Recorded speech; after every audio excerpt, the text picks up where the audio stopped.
Hello everyone. Today we're going to talk about loops. So, what are loops in programming? Loops are statements that allow you to repeat a block of code over and over again as long as required, okay, or as many times as you want.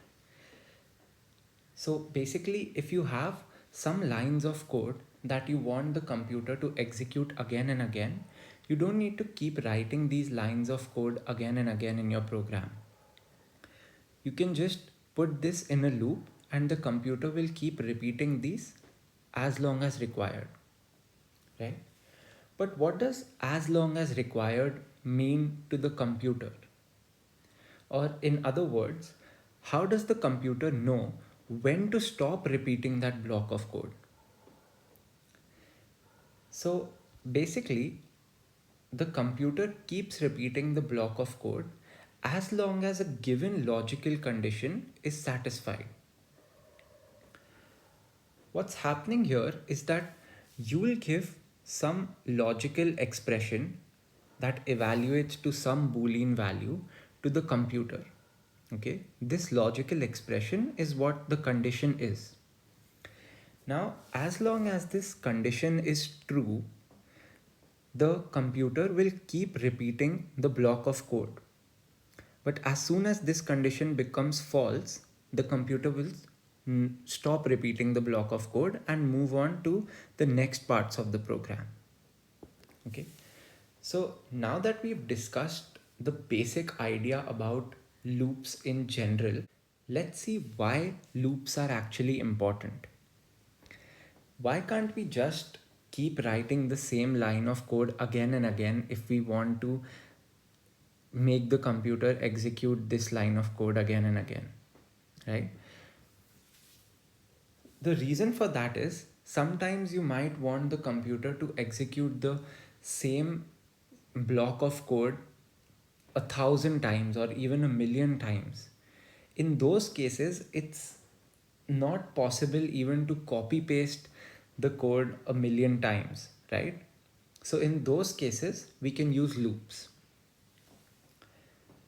Now that we've learned about what loops are, what the basic ideas of loops are, and why they are useful, let's see the various types of loops in Python. The first one is the Python while loop. Okay, the way this works is that first we write the word while written in blue here. This lets the computer know that what we are going to write now is actually a loop. Okay. After this, we write the logical condition that we should give to the computer. Okay. Then we put a colon and then we write the body of the loop, which is the statements that we want the computer to keep executing as long as this condition is true, right? This body is written indented. So let's try to see exactly how the Python while loop works. This loop works in 3 steps. The first step is that it checks the condition given to it.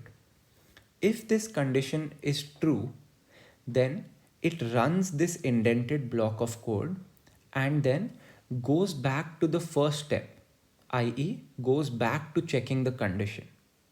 Okay, this keeps happening as long as the condition is true. But if this condition is false, then it starts executing the code written after the loop, which means the line shown at the bottom here, which is unindented. Okay, so that's how the Python while loop works. Now, to really understand loops, let's look at an example. So this is a really simple example. The problem is that we need to print hello world 5 times. Okay.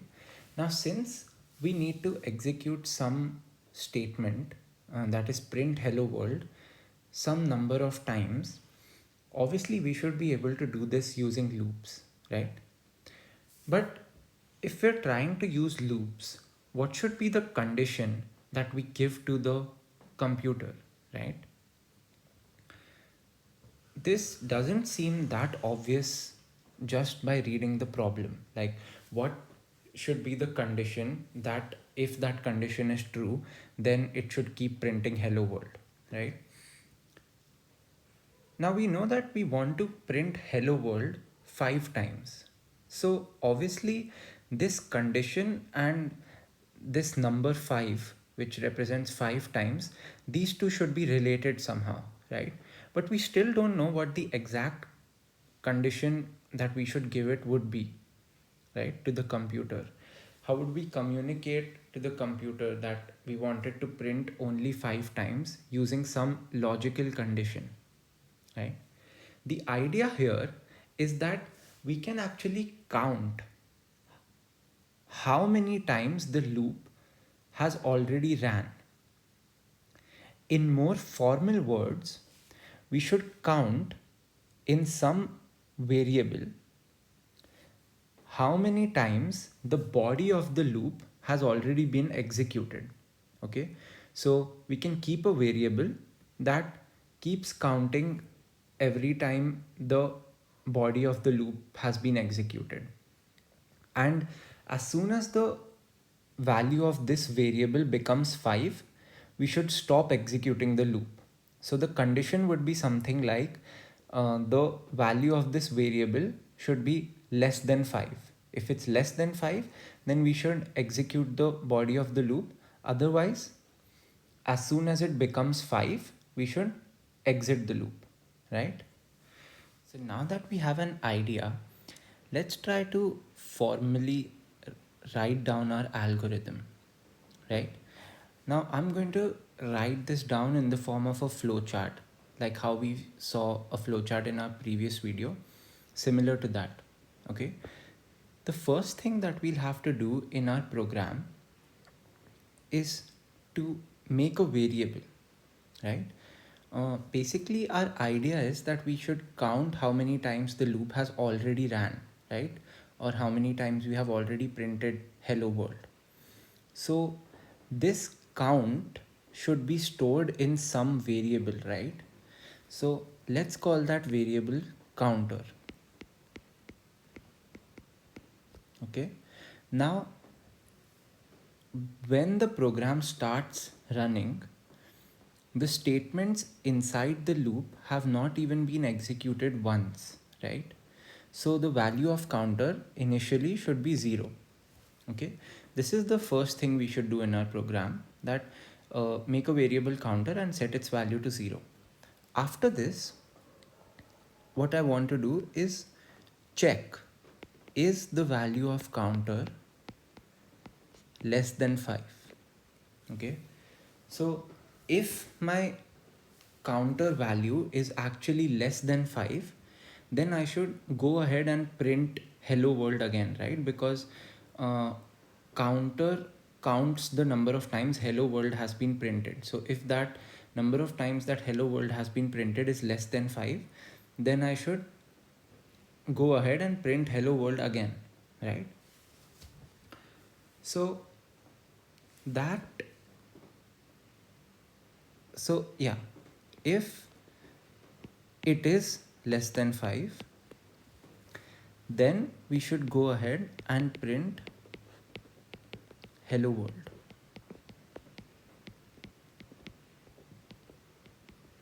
right? Now as soon as we print hello world, we know that we've printed another hello world, right? So what we now want to do is increase the value of our counter by 1. Okay, now for that we can write a statement like this.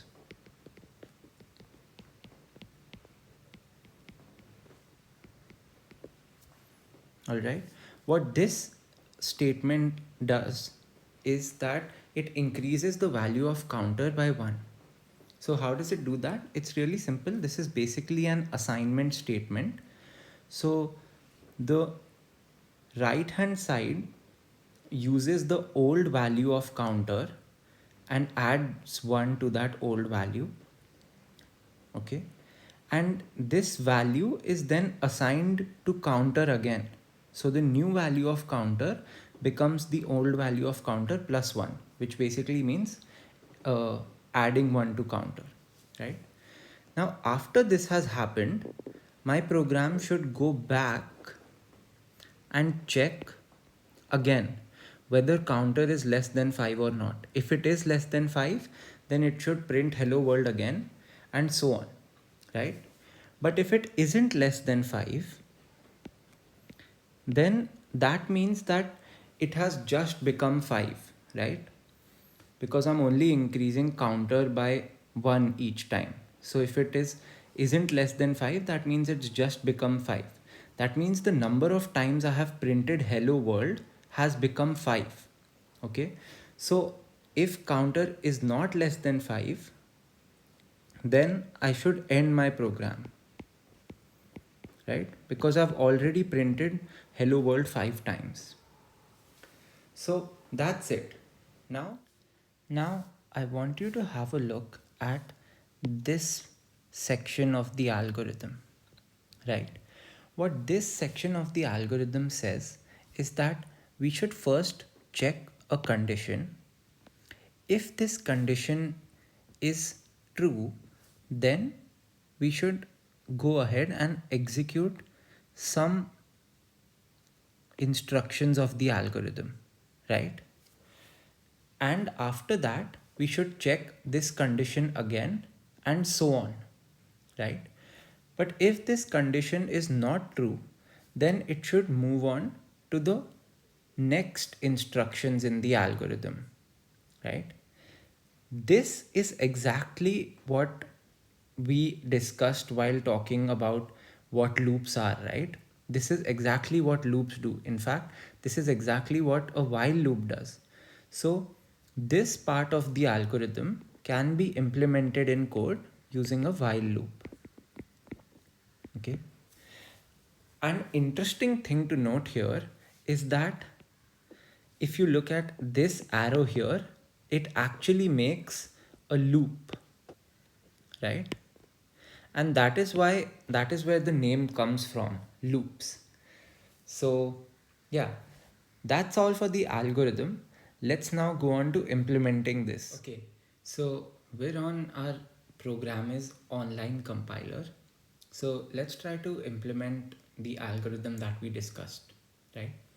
The first step we need to do is make a variable called counter, which is set to 0 initially, right? Now the loop part of the program should start, right? So the first thing that we should do while starting a loop is write the word while. This lets the computer know that what we're planning to do is write a loop here. Okay. Then we need to give it the condition that the computer keeps checking, and if this condition is true, then it executes the body of the loop, right? So this condition, as we discussed in an algorithm, is that counter should be less than 5, right? Now for the body of the loop, you should write it indented.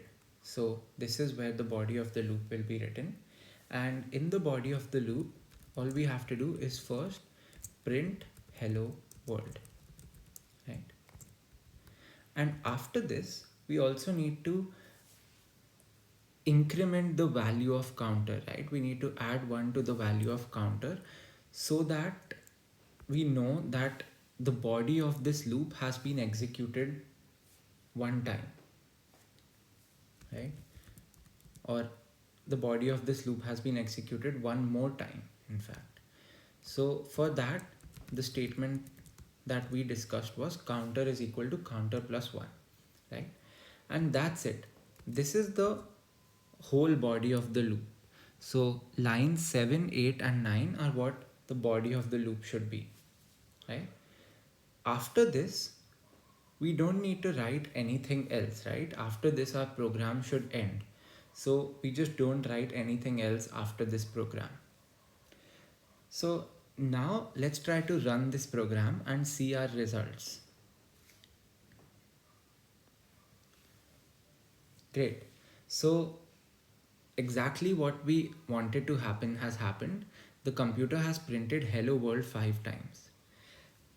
If you wanted to print hello world 1,000 times, you could just change this to 1,000 and run this again, and it would print hello world 1,000 times, right? You can try counting it, but it would be correct. Just trust me on that. Thank you for watching the video. If you have any questions about loops in general or about while loops, please do put them in the comments.